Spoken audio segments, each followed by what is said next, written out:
ബാലുശ്ശേരിക്കടുത്ത് നന്മണ്ട കൂളിപ്പൊയിലിൽ വയോജനങ്ങൾക്ക് പകൽ വീടില്ല. ബസ് കാത്തിരിപ്പ് കേന്ദ്രം പകൽ വീടാക്കി ഉപയോഗിക്കുകയാണ് പ്രദേശത്തെ വയോജനങ്ങൾ.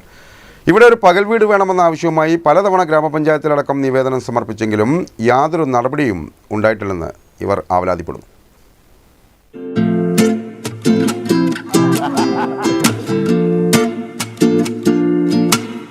ബാലുശ്ശേരി നന്മണ്ട കൂളിപ്പൊയിലിലെ ബസ് കാത്തിരിപ്പ് കേന്ദ്രം പകൽ വീടാക്കി മാറ്റുകയാണ് ഈ പ്രദേശത്തെ വയോജനങ്ങൾ.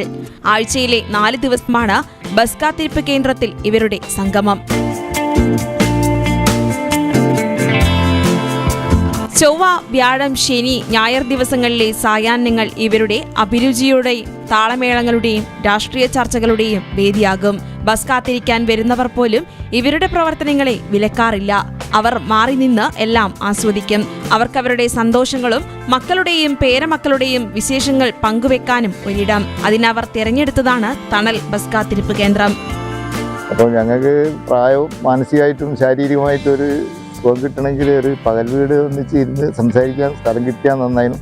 ചായപ്പീടിയിലൊക്കെ ആണെങ്കിൽ മറ്റുള്ളവരുടെ ഇടയിൽ ഇപ്പോൾ ഈ പ്രായമുള്ളവൻ വന്നിട്ട് അവിടെ മറ്റുള്ളവർ ചായ അടിക്കുമ്പോൾ നോക്കുമ്പോൾ ഒരു വിഷമമില്ലേ. അതുകൊണ്ട് ഒരു സുഖമായിരുന്നു എന്നുള്ളത് മാത്രമേ ഈ അവസരത്തിൽ പറയാനുള്ളൂ.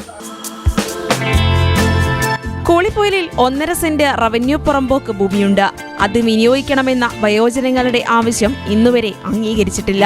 ഗ്രാമപഞ്ചായത്തിലും ഒട്ടേറെ തവണ പകൽ വീടിനായി നിവേദനം നൽകിയെങ്കിലും വയോജനങ്ങൾക്ക് ഒത്തുകൂടാൻ ബസ് കാത്തിരിപ്പ് കേന്ദ്രമായി മാറി എന്നതാണ് സ്ഥിതി. ഈ സാഹചര്യത്തിലാണ് ഇത്തരമൊരു ആശയത്തിലേക്ക് കടന്നതെന്ന് ഇവർ പറയുന്നു.